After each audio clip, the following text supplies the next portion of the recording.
We're starting. I'm doing good. Miss Lee, when do you find out the results for the stuff? What what result? Is it the council that you sent the email about? The council? What is it? What were you running for again? Oh yes, that was 2 weeks ago. I was running for students trustee. Oh, thank you. But now I am in student senator now. Thank you. Oh, congratulations. Thank you. Congratulations. I know I told you that. Yeah, Matt, vote for me. Thank you, Matt. Whenever I see her name, I say vote, vote, vote. Yes, she's very capable. The Democratic route of Chicago, vote early and often. Exactly. Exactly.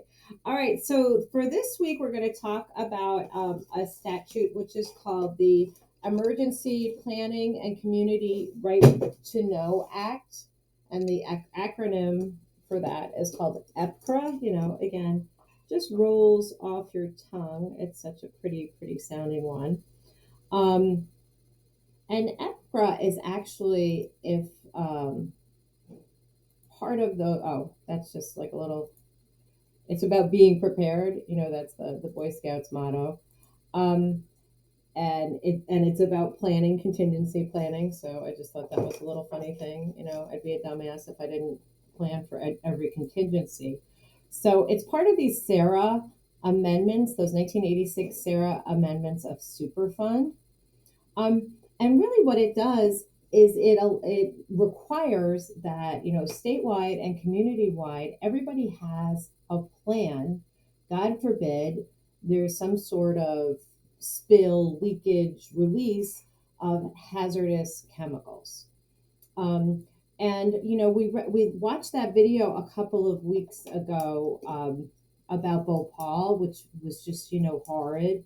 What happened to those people, and that accident, and how many people were killed and hospitalized by that chemical release.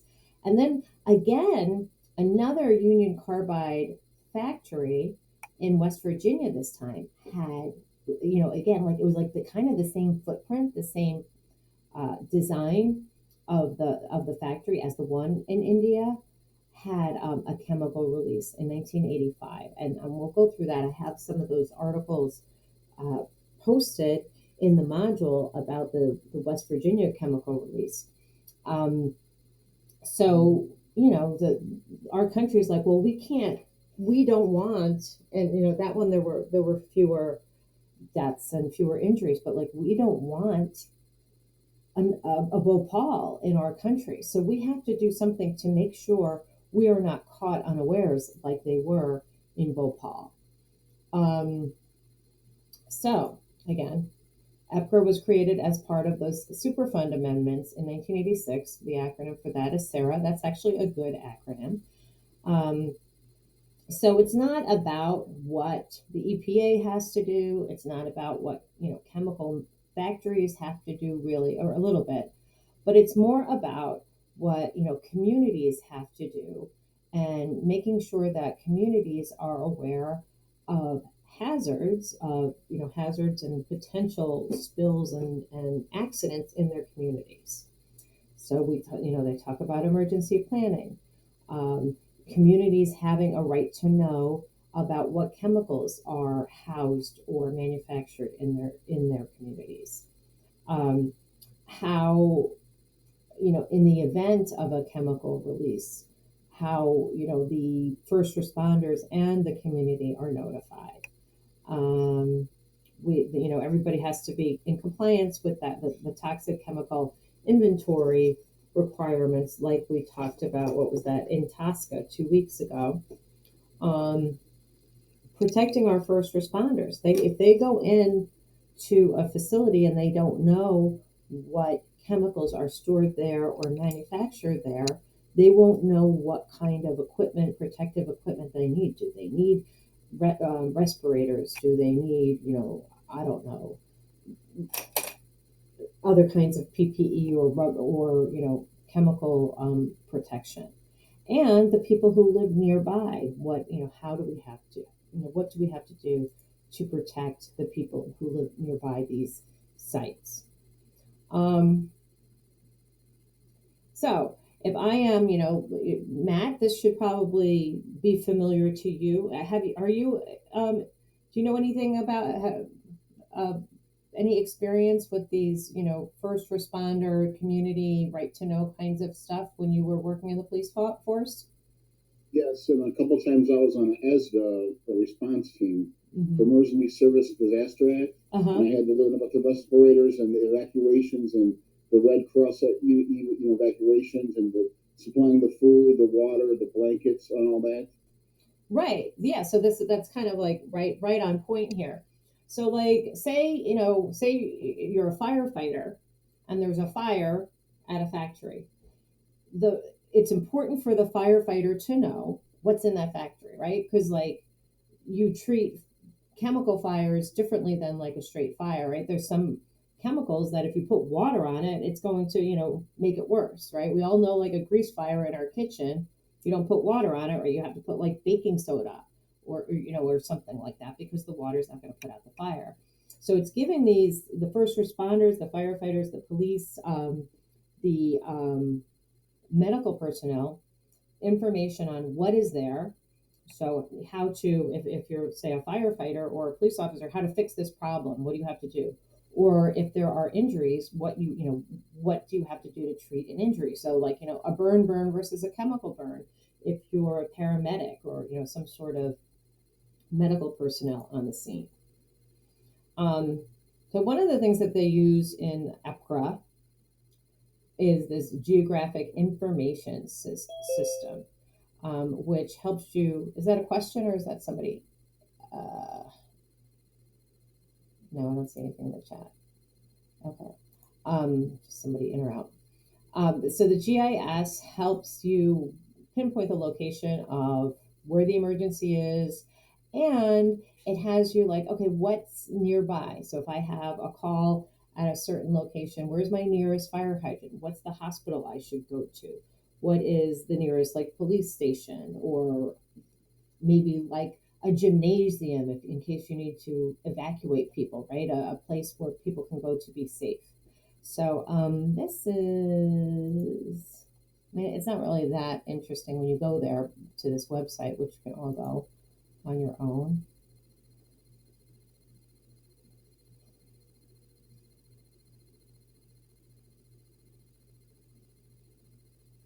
I can close an application or two. I'm going to close an application or two. Close an application or two.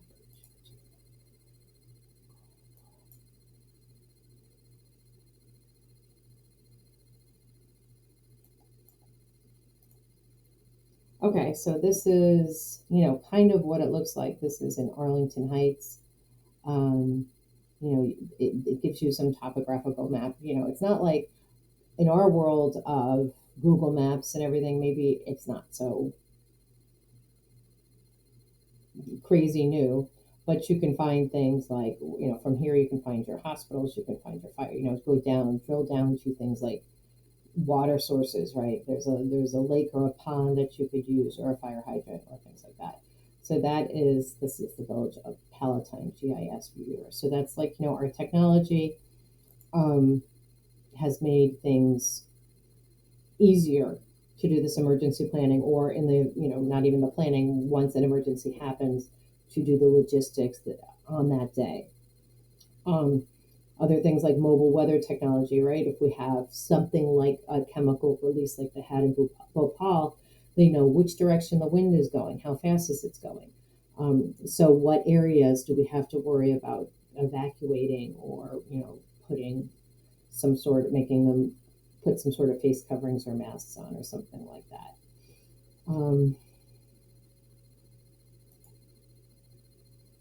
Okay, so I wanted to show you the EPCRA site. This is so annoying. Why can't I move this sucker? Oh, there I can. You go down there. Okay, is this it? Okay, so this is the EPCRA site on the EPA. So it's kind of interesting because it's a little more like user friendly and a little more community oriented than a lot of these other, pages on the EPA site.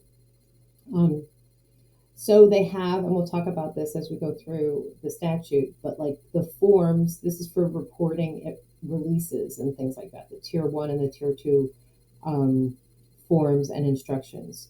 Uh, what is EPCRA? You know, amendments. There's an EPCRA call center in a case of emergency. And this was what I think is kind of fun.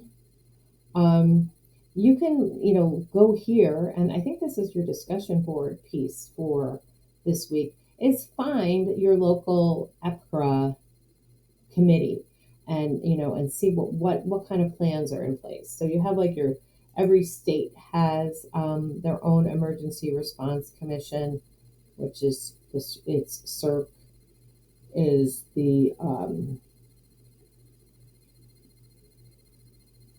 acronym for that. So that tells you, you can go to your local CERC and find your emergency response plan, your district in that, um, find information that way.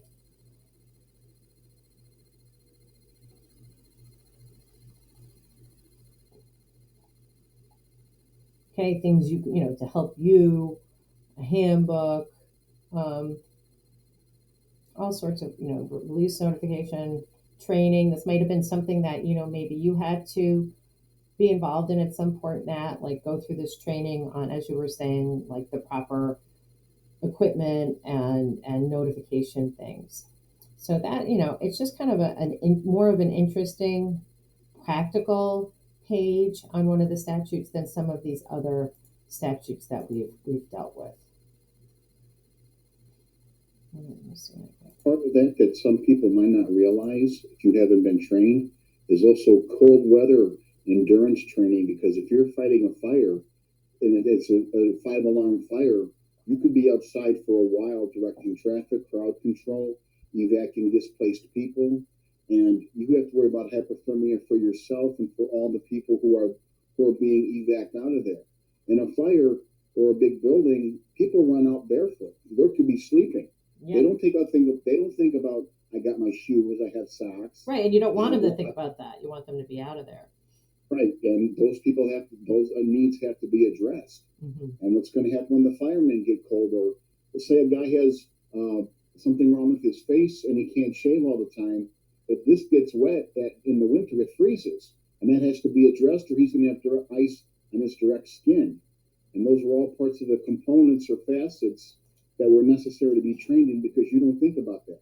You think about GTFO and just pour water on it or something, right, and get these people out of here on a bus. Well, you got to get them to a gym. You got to get them someplace warm. Right. They have to be fed. Mm-hmm. There's a lot of things that go into that. Yeah, the evacuation stuff, right? Like, so that GIS tells you where's the local high school that you can put everybody in a gymnasium where you have bathroom facilities, running water, potential to feed them, all of that stuff.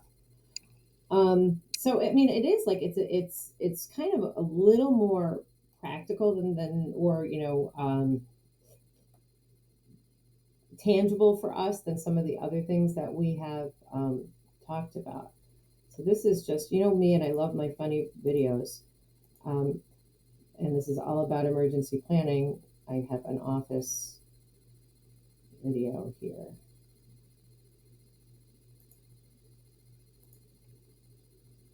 Whenever it decides to load.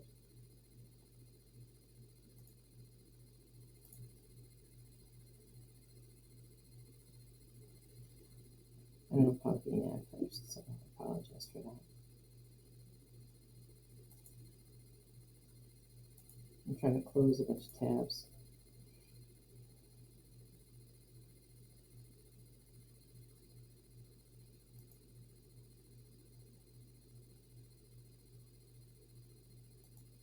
Daily Harvest, you make eating veggies so easy. Take a little smell. Just wow. Yeah.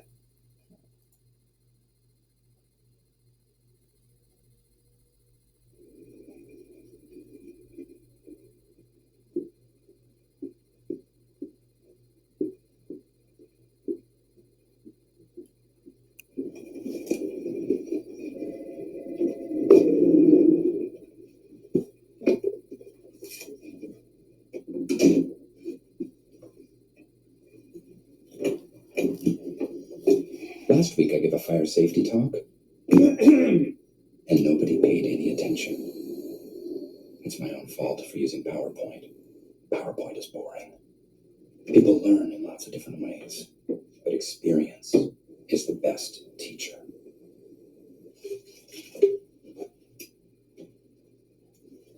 Today, smoking is going to save lives.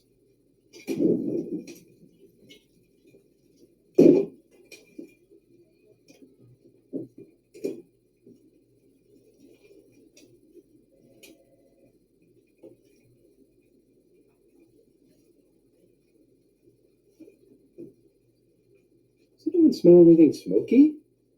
Did you bring your jerky in again?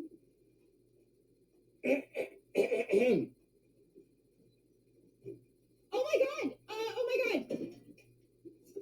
Oh, fire! Oh my goodness! What's the procedure? What do we do, people? Are dead. Oh, how did that happen? It's out in the hall. No, we don't know that. The smoke could be coming through an air duct. Oh my god! Okay, it's happening. Everybody stay calm. What's the procedure, everyone? What's the procedure? Stay calm! Wait. Everybody, calm down! No, Michael, no! Touch the handle. If it's hot, there could be a fire in the hallway. What does warm mean? Oh my gosh. Not a viable option. What next? Oh, here's a door. Check that one out. How's the handle? It's warm. Go to the back door. Another option. Jeez. Okay, come on now, everyone. Leave it, woman. Get out of the way. Go. Things can be replaced, Phyllis. People, human lives, however, can. Ow, my hand. That's hot. This was hot too. Okay, we trapped everyone for himself. Okay, here we go.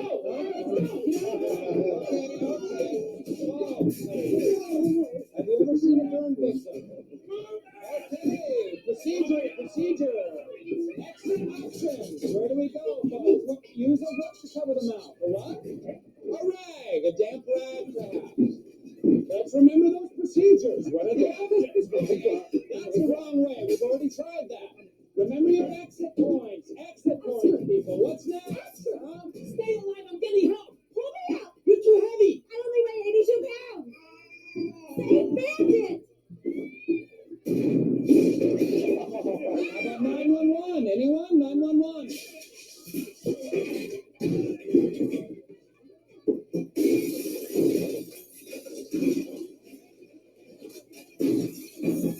What do we do?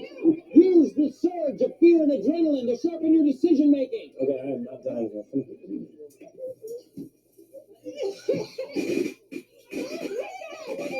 The fire shooting at us!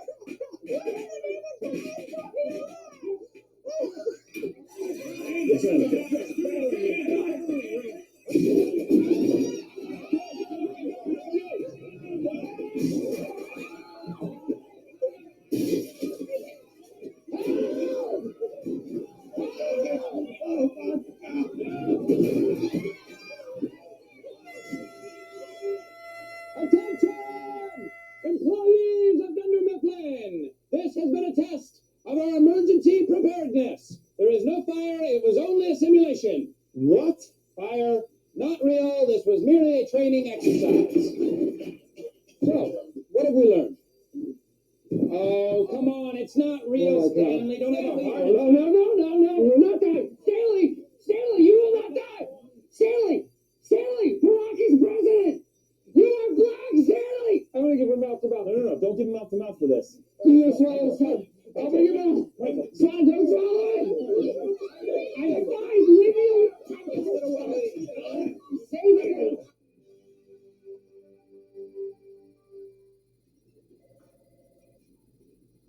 Can I get? All right, I gotta turn this off now.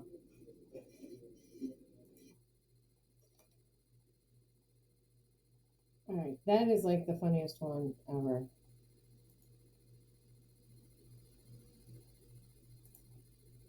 Who said that? Who said it was their favorite episode? It's so funny. That's my favorite episode.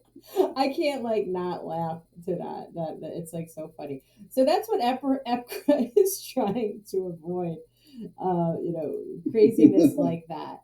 And you can imagine how helpful it was. So this was 1986 in like 9/11. How all of this would kick into action. So what happens is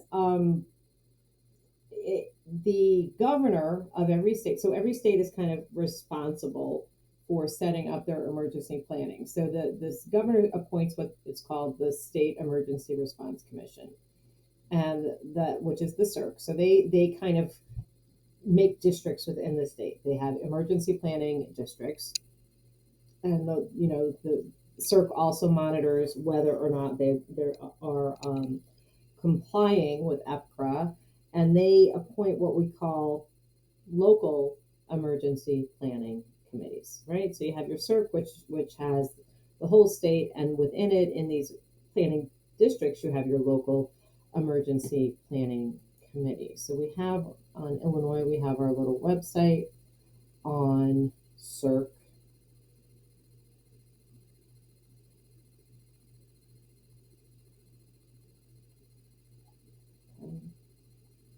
Um, so we have our emergency release notification fact sheet, who are reporting contacts for the local ones, and then what does a notification? So what happens is any the state emergency response commission is going to gather information from any facility that either produces, uses, stores, or produces or uses or stores at certain levels any substances in an EPA list of extremely hazardous substances. So they have this threshold quantity. So in a certain amount, they call that the threshold planning quantity, of course, TPQ. And that information that, after that is all acquired via reporting, is then, stored and used by the SCRC and the local emergency planning committee to make sure that we're reducing the risk to the people who that any of these extremely hazardous substances causes any risk to the human health or environment. So if there is at some point a release of one of these extremely hazardous substances in a threshold quantity, they have to, that's trains. That's if there's a release on a train, but they have to have things like, how much, where it was. Maybe I'll get back to the PowerPoint because this isn't really helpful here. Let me get back to where I was. Okay, so yes, we have our list of extremely hazardous substances, and if they have them in this threshold planning quantity amount, and that varies depending upon what what the substance is. And then we're making sure we're monitoring where they are so that in the event of something bad happening, we know what bad substances are stored where. And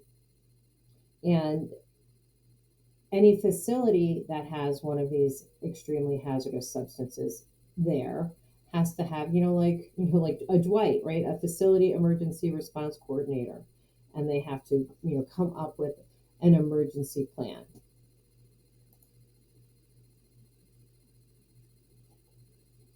Okay, so then we have our emergency response plans, and they're created by the LEPC, right, the local one.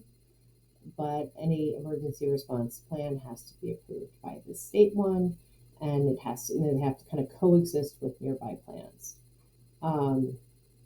So they have to, list any facilities that need to be part of the EPCRA reporting requirements, right? Those who have these extremely hazardous substances in the threshold quantities. Because maybe if you are transporting these extremely hazardous substances, you have to have like the routes where they're traveled on. Like what, if you're going from chemical factory A to manufacturing facility B, like where do they go? Are they on 88 or so for the whole transport route, you have some sort of contingency plan. right? What we were talking about earlier, or like kind of helping related facilities that are near high risk facilities, like um, hospitals, schools, power plants. Oh, yeah. Well, that's not even what I was talking about. I'm misunderstanding what this is. So, like, if you have a chemical plant and it's near like a water source, or near a hospital or a school, or what, something like that. So, if there is a release, it's not just the risk to maybe the people in the facility and the residents, but to a larger part of the population, because maybe sick people or kids at a school, or if something gets, if the water source gets polluted, or if it's near like a power plant and then the power grid goes out, all of that stuff. So like to make it more, if somehow it's more dangerous because it's located next to another facility. What Matt was talking about earlier, what do emergency responders, firefighters, paramedics, police, what are the procedures for them to follow when they are near one of these, when there's an incident in one of these facilities? They have, for each district has like, the head honcho, the emergency response coordinator in the district, not just like the one in the facility. Who and how and what needs to be notified in the event of a release of one of these extremely hazardous substances, right? What's the proper response? Is it like evacuation of an area? How big an area? If it's something with the water, is it a boil order, or you can't use your water at all if it's like a chemical exposure? Yeah, things like closing your windows, or I don't know, what else there is, or just getting the heck out of there. Somehow, how do you determine whether or not a release has occurred? What, and how big is that zone of danger, and how big a risk is it to people who are living in that zone, or who are currently in that zone of danger? They have a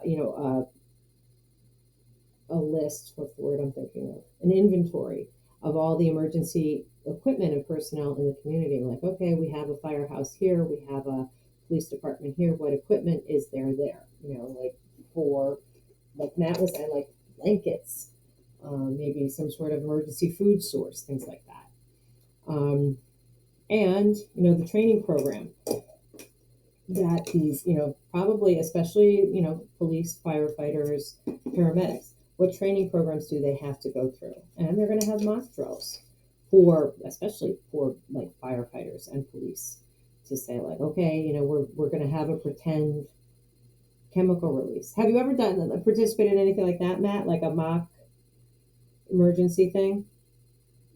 All the time. The training for when you're on the rescue and response team, you train for that all the time. When you have to be an evac for, like you said, a school or a high-rise elderly people's home, like a high-rise apartment building for elderly people. Some of those buildings were made with asbestos in the top floor ceilings, and they left it in there because nobody inhabits there. That the training for all that has to happen, and how many people live there, who lives in what apartment, and who's home and who's not, and what do you do with them when you get these people out? Where do you evac them to?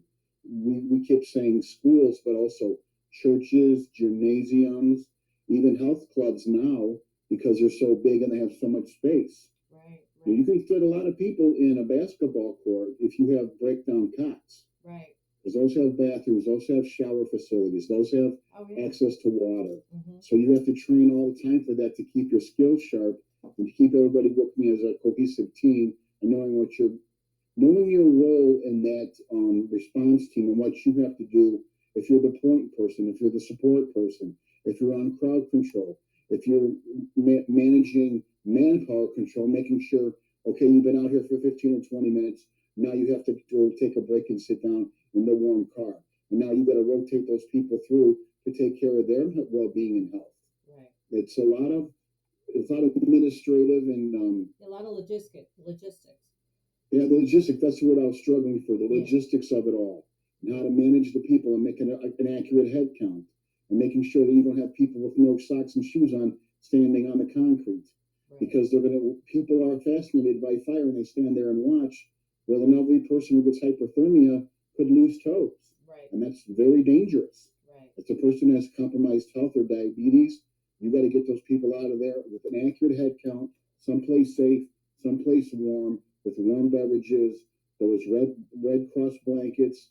You know, back in the late '80s and early '90s, there wasn't bottled water like there is now. It was almost a commodity.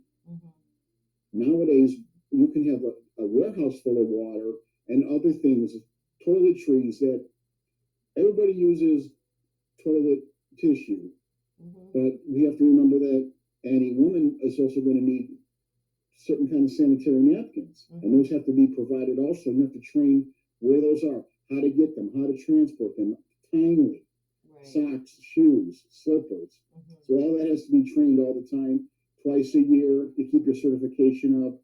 And if you're a point person or planning person, you have to attend those meetings. That can sometimes be tedious or dry, but if you care about what you're doing, especially if you're a young man without a family, or you don't live with your family because, you know, mom and the kids live one place and you live someplace else, you got a lot of free time on your hands at night. So sometimes that's a good thing. Right.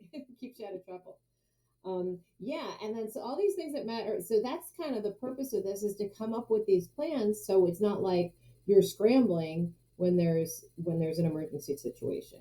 So all of these things are done. So you have, like, you know, when something happens, you're like, okay, here's the nearest evacuation facility.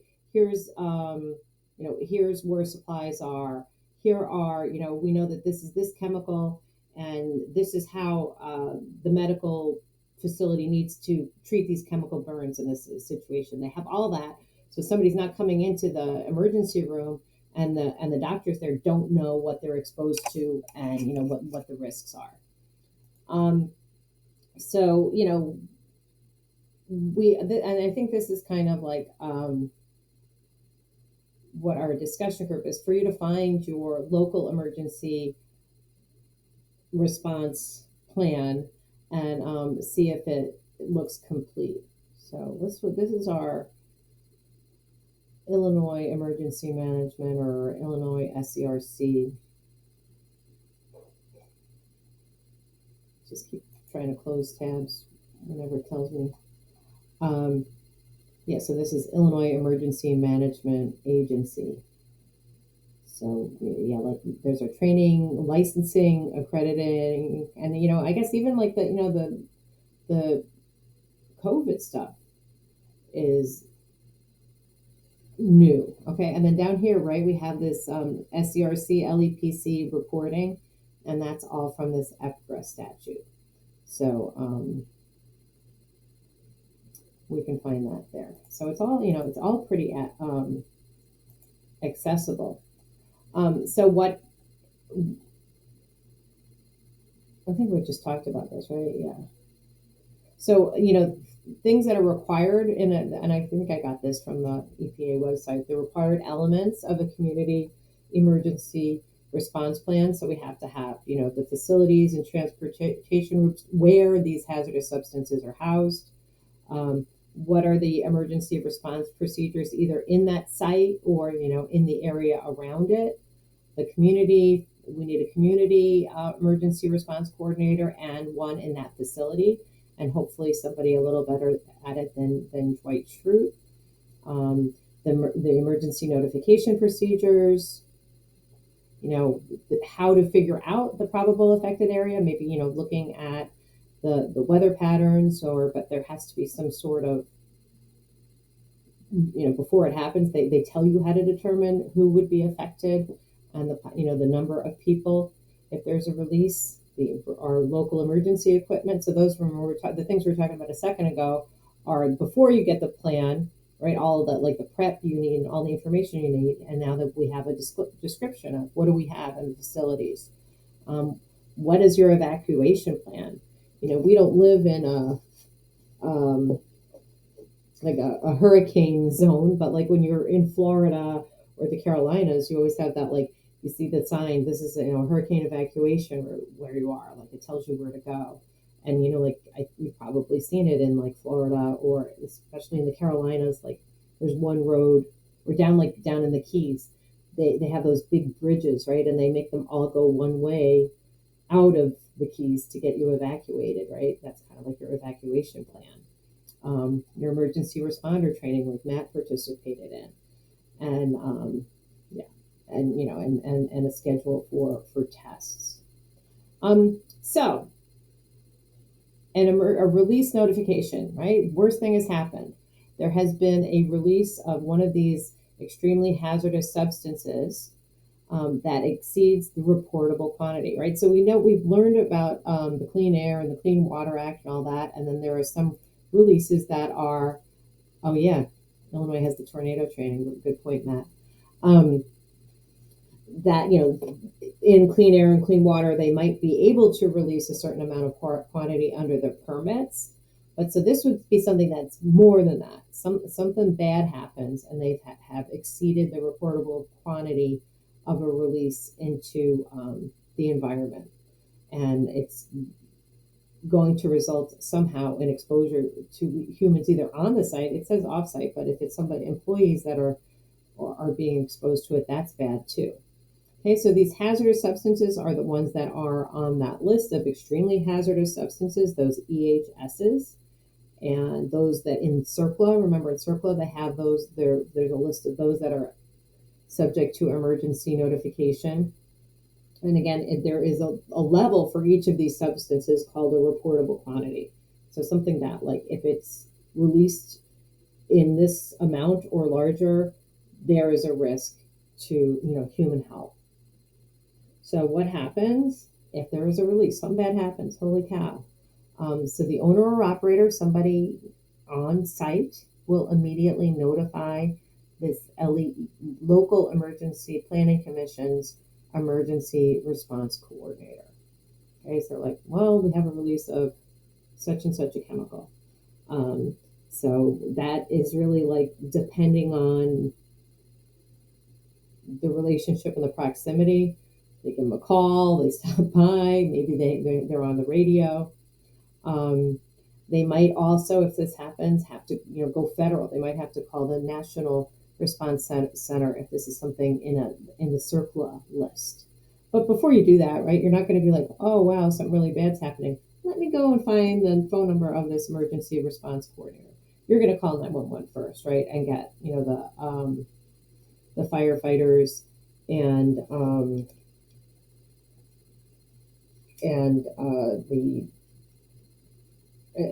the medical personnel there. I'll post this for you. Was it in here? The release notification requirements. I should have screenshotted this and put this in there for you. You need the name of, and so in this release notification, you have to have the name of any chemical substance release. Is it an extremely hazardous substance or not? Some sort of estimate of how much has been released, when it occurred, and how long it occurred for, or is it still occurring? And into what type of environment was the chemical released? Is it in the air? Was it into a pond? Or was it into the ground? Where was it released into? What are the health risks associated with the chemical? So, is it going to be like lung, you breathe it in your lung, or some respiratory thing? Or is it, you can, like, chemical burns? Or is it only harmful when ingested? So what are the health risks? What precautions should be taken? Is it a case that maybe evacuation is appropriate? And the name and contact information for the facility's emergency response coordinator. So there's kind of all that stuff in the notification details. So after that, obviously you've called 911, you've called your local emergency planning commissioner, and then you should follow up after your emergency notification, like, this is happening now, it's bad, and then you follow up with written notification with all of those details.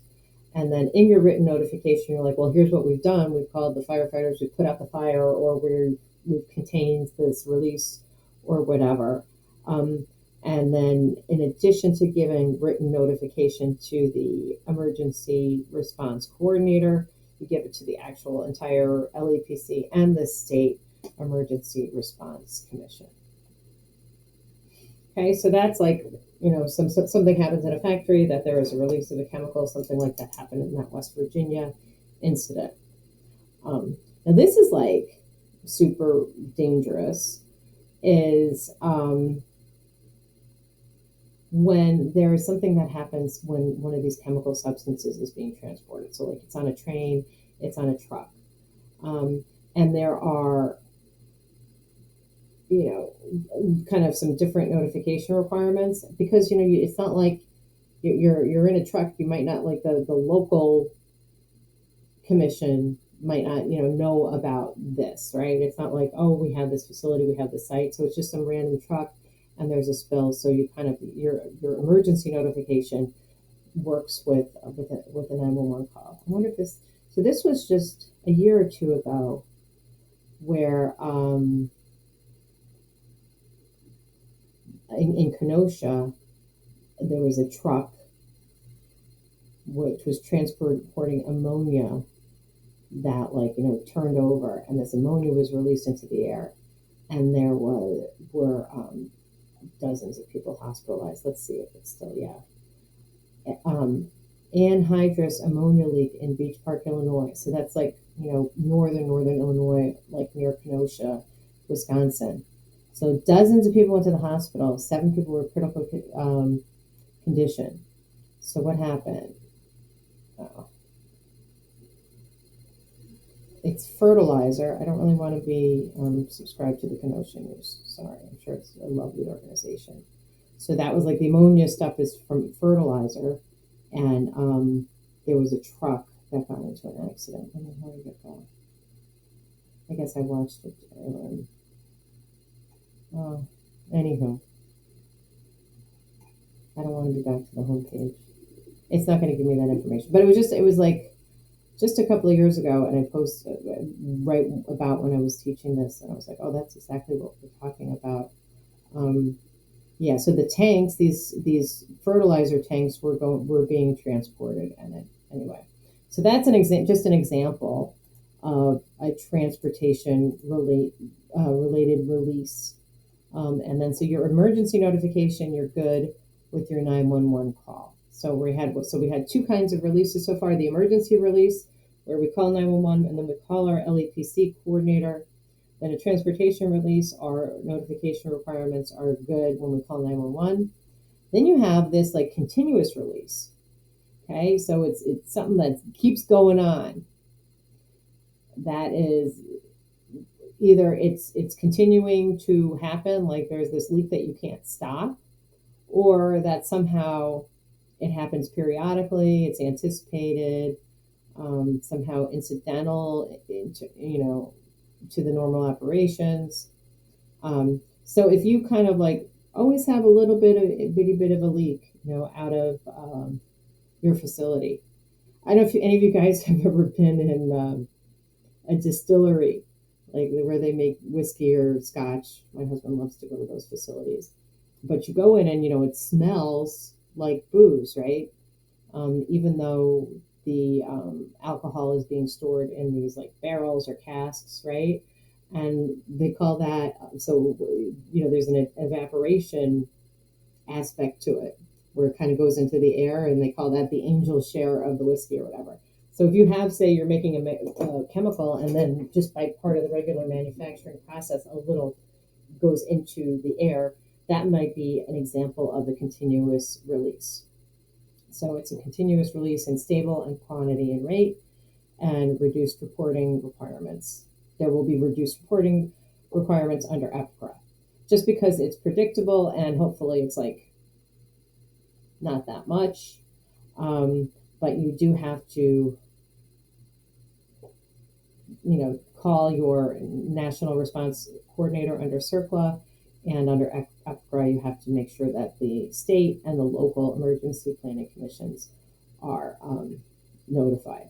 Okay, so you have to, it's a written notification. You have to give stuff like the exact latitude and longitude of it. There's special toxic chemical reporting forms, and you have to hang on to this information for at least a year. There's some. It's interesting that you said the distillery. Does any of my classmates live in Plainfield or the Plainfield area? No. Because it's one of the largest distribution places in North America called Diageo. Dio meaning a day and geo meaning of the earth.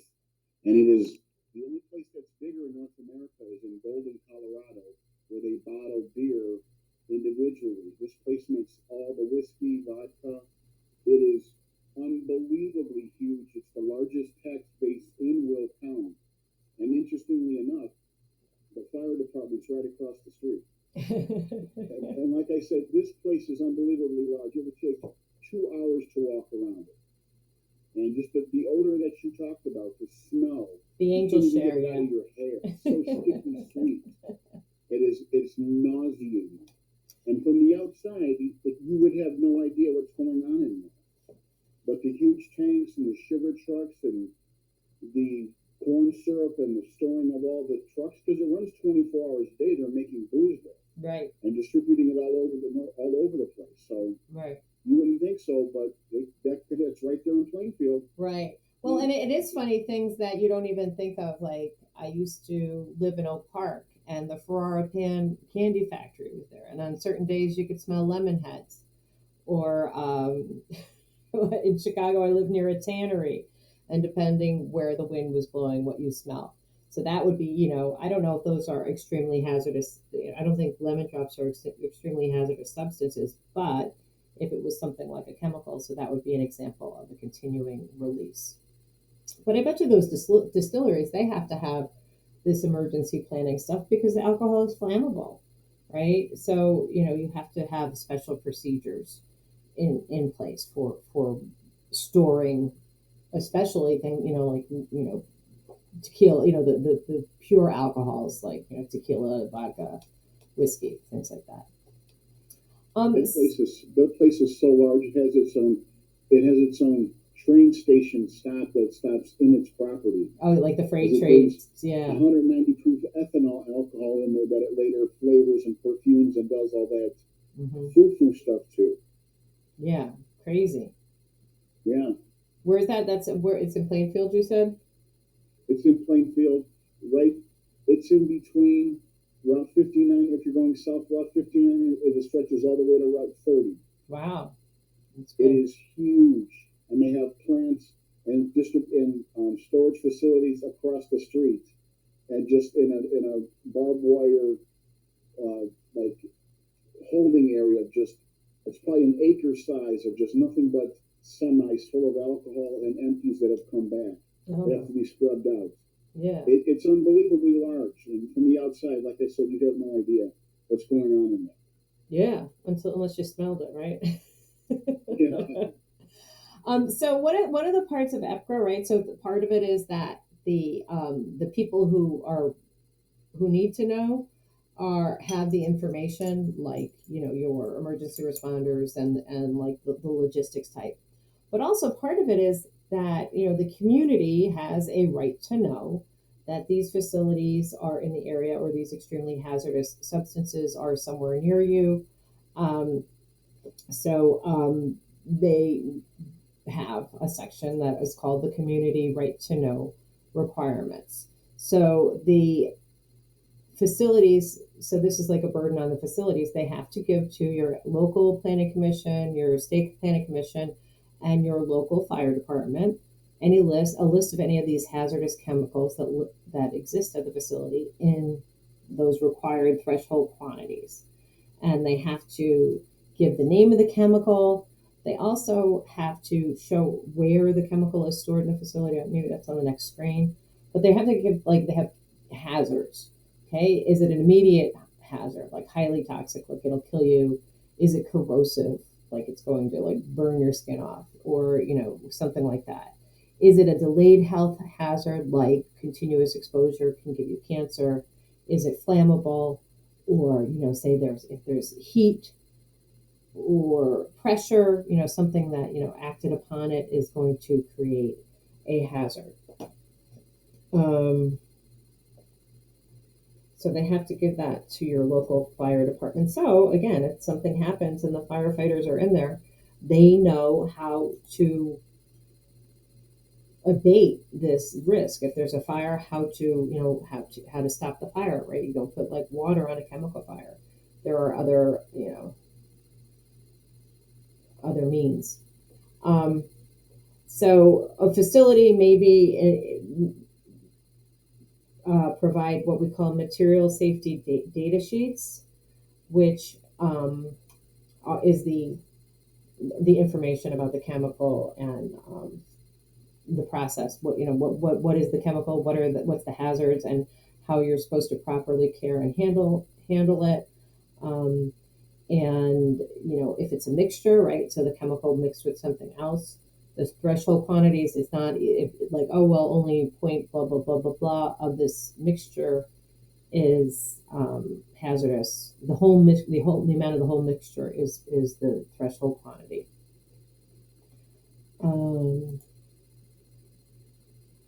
Okay, so this was we kept seeing this on the websites, Tier 1 reporting and Tier 2 reporting.